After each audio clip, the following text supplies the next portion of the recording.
Good evening to all. आज मैं फिर से चिराग शेट्टी सर के पास आया हूँ और मेरा एक क्वेश्चन था कि सर आजकल के बच्चे किसी भी कोच पे भरोसा कर लेते हैं। उनको ये भी नहीं पता कि ये कोच सर्टिफाइड है या नहीं है, या फिर ये कोच इस इंडस्ट्री में कितने सालों से है, कितना इसको एक्सपीरियंस है।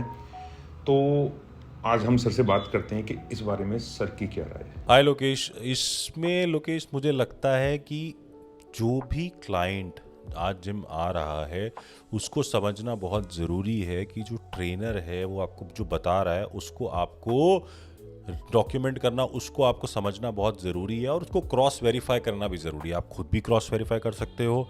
आपको थोड़ा सा भी डाउट होता है आप किसी और भी एक्सपीरियंस आदमी से पूछ सकते हो। जब एक डॉक्टर के पास जाते हो और उसकी सलाह आपको समझ में नहीं आ रही होती तो आप किसी दूसरे आदमी के पास भी जाते हो। ये याद रखना यार, ये ऐसी चीज़ें होती है। अगर किसी ने आपको कोई दवाई दे दी, कोई स्टेरॉइड दे दिया, वो बोलेगा आप किसी को मत बताना। आप भी डर के मारे कि मैं किसी को क्या बताऊं कि मैं नेचुरल हूँ या नहीं, आप नहीं बताओगे।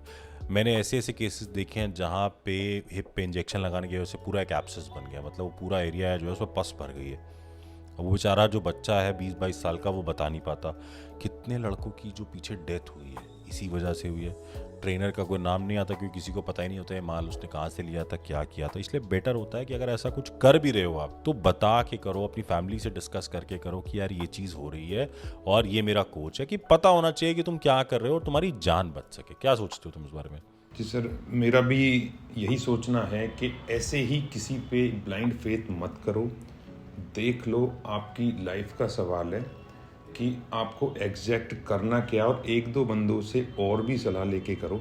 क्योंकि आप जितने लोगों से पूछोगे आपका ज्ञान बढ़ेगा और इसमें कोई शर्म नहीं है कि आप खुद कोर्स कर लो या कहीं से और पढ़ लो। मेरी एकेडमी में इसलिए नहीं बोल रहा, कहीं से भी कोर्स कर लो, पर इतनी बेसिक नॉलेज रखो कि कोई तुम्हें पागल ना बना सके। कोई तुम्हें अगर बोल रहा है, मैं तुम्हें एक एग्जांपल देता हूँ। किसी कोच ने बॉम्बे में एक लड़की को एक दवाई दी डीएनपी करके। डीएनपी से क्या होता है, तुम्हारा बॉडी टेम्परेचर बहुत बढ़ता है। वो एटीपी जो कपलिंग रिएक्शंस होते हैं उसको स्लो डाउन करती है। इतनी गर्मी हो जाती है कि तुम्हारे ऑर्गन्स तक उसमें गर्म होकर फ्राई हो सकते हैं। इतनी जो कोच ले रहा था उसको कोई फर्क नहीं पड़ा। इस लड़की ने लिया, इसकी मौत हो गई। अब उसके अपने लिए तो ठीक था, पर जब इस लड़की की बॉडी में वो दवाई गई तो इतनी हानिकारक थी कि उसकी डेथ हो गई। अब लेने से पहले अगर उससे पता होता कि ऐसा कुछ है तो मुझे लगता है कोई नहीं लेता। जिसको पता होगा कि मेरे साथ ऐसा हो सकता है, कोई ऐसी बेवकूफ़ी नहीं करेगा। वो ये होता है कि अरे देख मैंने भी तो खाया, मुझे क्या फर्क। आधे लोगों की आज जान इसलिए बच रही है इस इंडस्ट्री में स्टेरॉइड्स लेने की वजह से कि नकली आ रहे हैं स्टेरॉइड जिसमें कोई पोटेंसी नहीं होती। अगर असली मिलने लग गया ना लोकेश, तो ये आधी जनता हॉस्पिटल में मिलेगी। बिल्कुल यार, अगर असली मिलने लग गए तो आधी जनता हॉस्पिटल में है ये।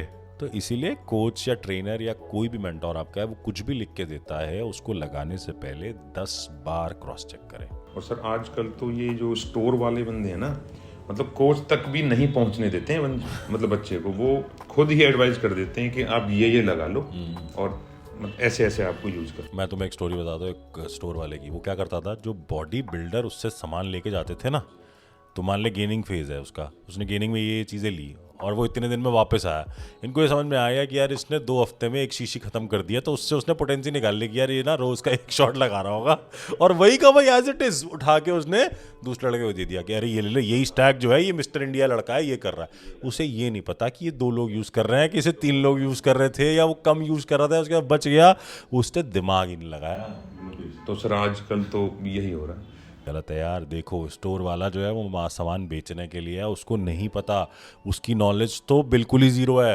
वो जो ले रहा है कॉपी पेस्ट करके, वो तो बहुत ही बुरा हाल है वहाँ तो इसीलिए थोड़ा सा बचो, एक अच्छा कोच ढूंढो और जहाँ पर भी डाउट हो वहाँ एक दूसरे आदमी को 2,000-5,000 रुपये देने में घबराना मत, और उससे भी एडवाइस लो कि भाई ये सही है कि गलत है। हम नहीं करते काम, बट जो भी करता है उससे पूछो और उससे पूरा क्वेश्चन करो। भरोसा मत करो किसी भी, उससे पूछो कि सर ये काम क्या करता है, पहले ये बताओ मुझे, इसके साइड इफेक्ट क्या होंगे ये बताओ मुझे, मैं क्या एक्सपेक्ट करूँ। क्या मैं एक्सपेक्ट करूँ कि मेरे लिवर में कुछ इश्यूज आएंगे, मेरे किडनी में कुछ इशू आएगा, मुझे एक्ने हो सकता है, मेरे बाल गिर सकते हैं, मेरा टेस्टोस्टेरॉन स्पर्म काउंट क्या क्या हो सकता है, मुझे सब कुछ बताओ। मैं प्रिपेयर्ड रहना चाहता हूँ। मैं इस उम्मीद में नहीं रहूँगा कि मुझे कुछ नहीं होगा, मैं तो कर लूँगा यार, मेरे को क्या फ़र्क पड़ने वाला, मैं तो कुछ नहीं होगा मेरे को। तो ऐसा मत सोचना भाई। वो बोल रहा है तो उससे पूछो भाई मेरे को बता क्या क्या मेरे साथ हो सकता है। मेरी मदर को कैंसर था, जब हम कीमोथेरेपी के लिए जाते थे डॉक्टर बताता था कि ये सारी चीज़ें आपको हो सकती हैं, आप तैयार रहना। अगर आप एक चीज़ के लिए अग्री कर रहे हो तो तैयार रहो कि ये हो सकता है। होगा या नहीं वो तुम्हारी किस्मत है, पर होना तो चाहिए ना। जैसे कि बॉडी में नुकसान तो नॉर्मल बंदे के भी हो सकते हैं, बट स्टीरॉयड वाला बंदा या फिर कोई भी बंदा ऐसे ओरल वगैरह पे जाता है तो नुकसान होने के चांसेस बहुत ज़्यादा हैं। बेशक उसको हो ना, ये एक दूसरी ही बात है, बट नुकसान होने के चांसेस बहुत ज़्यादा हैं। तो प्लीज़ सेफ रहें और अपने आप को हेल्दी रखें।